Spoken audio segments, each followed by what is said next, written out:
Hi there, students. I'm XS. That's little x, little s, which stands for extra sweet, because that's what I am. I'm so happy to see you all today. Today we're going to continue working our way through katakana.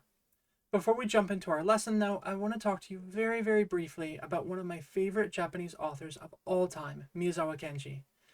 Miyazawa Kenji was a novelist and a poet who was writing in the very early 1900s, the Taisho period in Japan historically. One of the things that he was really well known for was his use of katakana in his writings.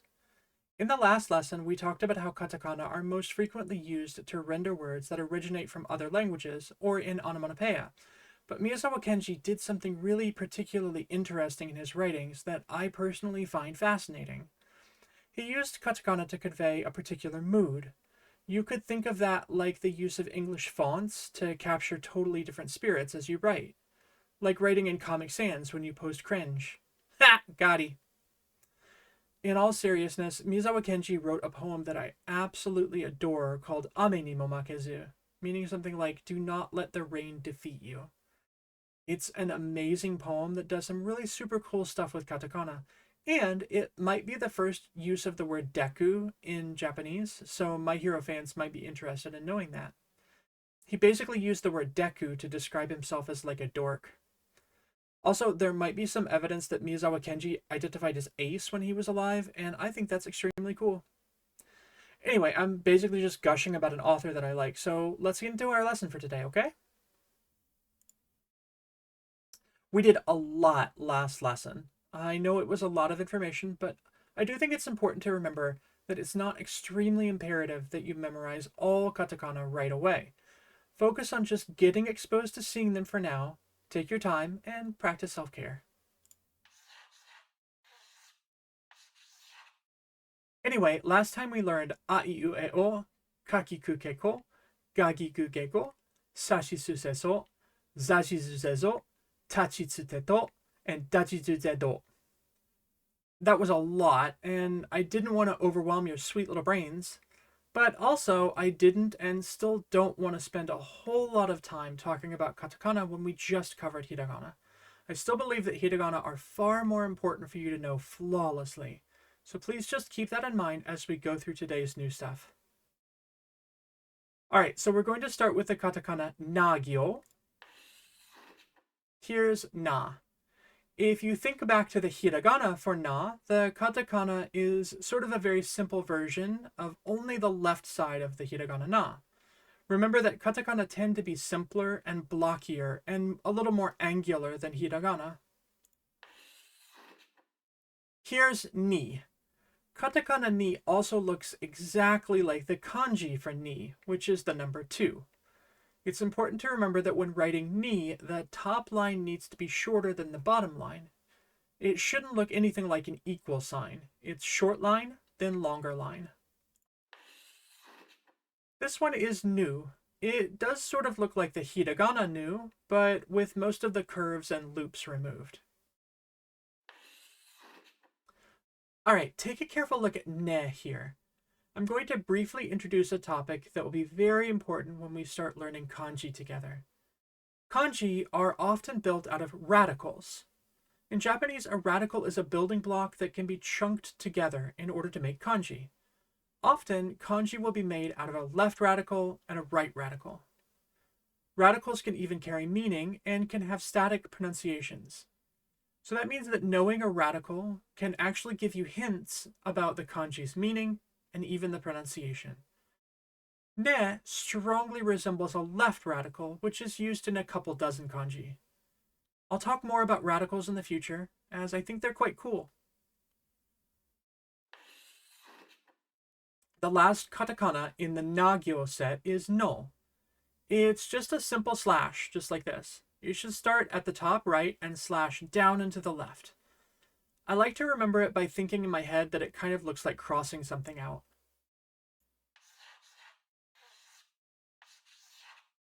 So that's Nani no Ne no. It's a pretty easy set, simple shapes, and in my mind, not too difficult to remember. Let's look at them together with the complementary hiragana. Can you see some similarities? To me, I definitely do. Katakana na looks like just the left part of hiragana na. Ni looks maybe a little bit like the right side of hiragana ni. The two nu look sort of similar too if you remove the loops. And I think you can see some similarity between the two ne. And then of course, hiragana and katakana no do look very similar without the outside circle. Okay, let's learn a new word today. This word is naisu. Well, I mean, yes, it's a nice word, but also it's naisu. Naisu, of course, means nice, and you can definitely use it in the same kind of slang way that we might use nice in English. I hear it all the time in anime as well. Naisu. Nice. So next are the hagyo katakana. We're going to spend the bulk of our time here today because I want to teach you the H sound katakana, the B sound katakana, and the P sound katakana, which are all related as we know. This one, of course, is ha. This is another one of those katakana that strongly resemble a kanji.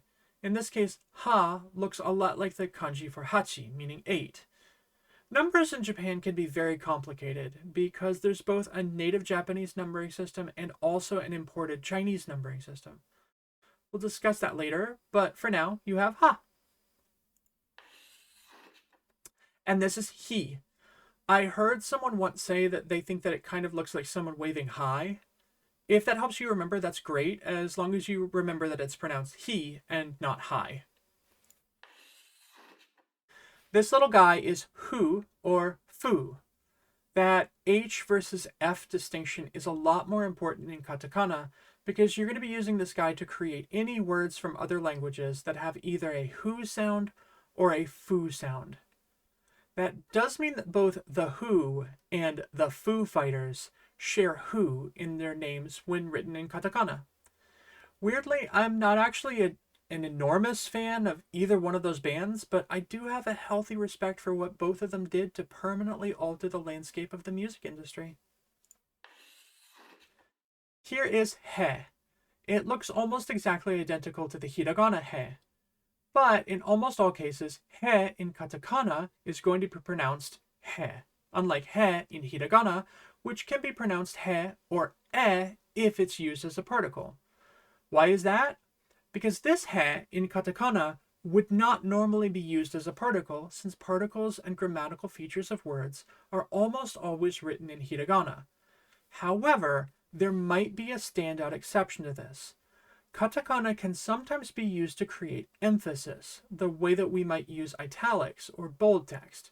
So in that very specific case, you could write katakana he and have it be pronounced e, but they look identical anyway, so it hardly matters. And the last katakana in the hagyo is ho. It looks like a cross wearing a cape to me. That's probably not helpful in any way at all, but yeah. Ho. Ha hi hu he ho. And again, ha hi hu he ho in hiragana. What do you think? Are they similar? Obviously he is, but other than that, in my opinion, they aren't too similar. So you might need a little bit more effort if you really want to memorize these. This word is house.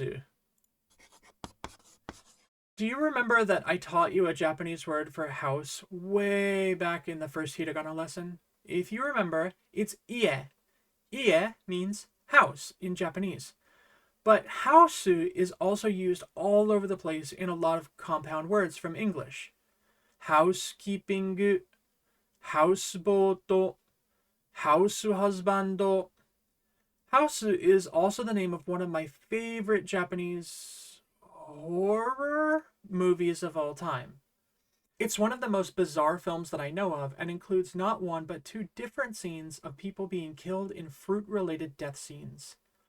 I love it, but I don't actually know if I can honestly recommend that you watch it because I don't want you all to judge me for liking such a weird movie.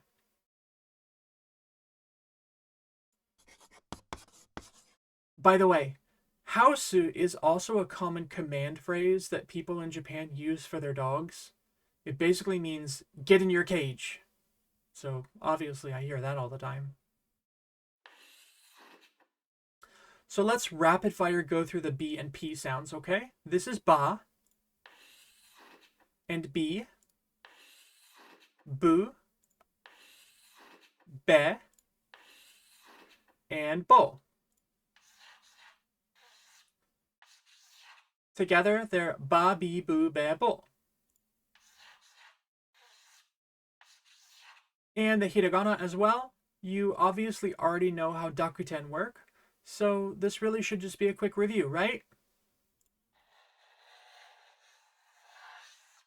Let's make a word using bi. This is bijinesu. You can work out what that means, right? Bijinesu. It's business. Business culture is extremely important in Japan. It can sometimes be rigid with some really specific cultural expectations. I'm sure I'll do a video in the future about just how you carefully navigate business relationships in Japanese culture. Now again, that little circle is called handakuten, and it creates the P sound, which gives us pa, pi, pu, pe, and po. Manager-sama, can you put up a picture of Jack Black's best character? Okay, yeah, valid, but I meant cartoon character. Manager-sama, are you even paying attention to the lesson? I meant po! I... Forget it.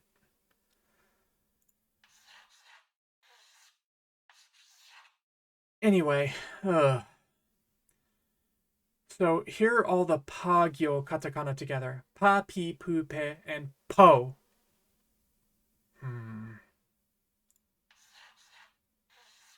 And also the hiragana.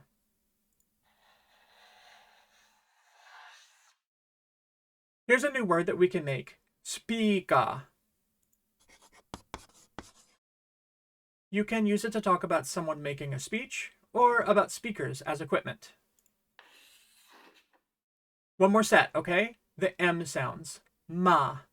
I actually have something that I want to say about ma, but I'll say it in a second. First, let's learn mi. It's just 3 little lines. Mi. Pretty easy. I guess it kind of looks like an E, but missing the line at the left. Okay, so this one is mu. Does it look a lot like that ma that we just saw? I think it does.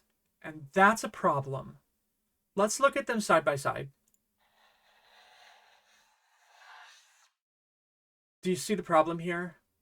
They look so much like one another that even I get them confused sometimes.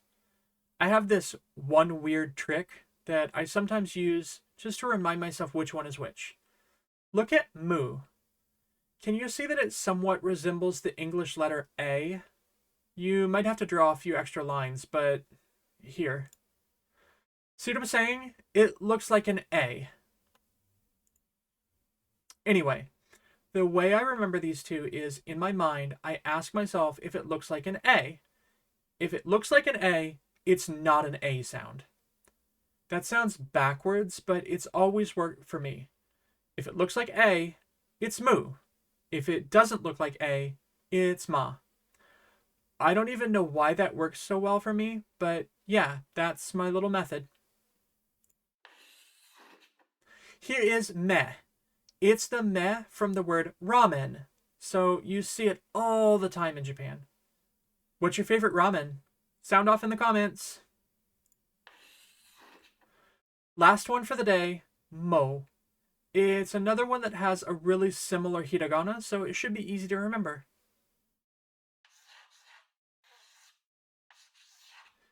Here they are all together. Ma, mi, mu, me, mo. And here are the hiragana. Ma, mi, mu, me, mo. I think me and mo are both easy because they do look a lot like their hiragana counterparts. What do you think?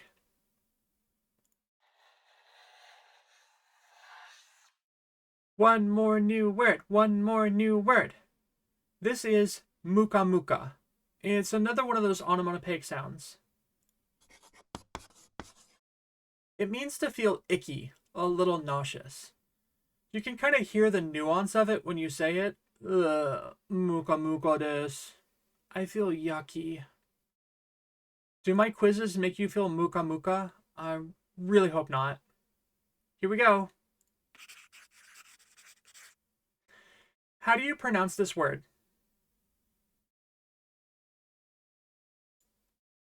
Do you like Italian food? This is pasta.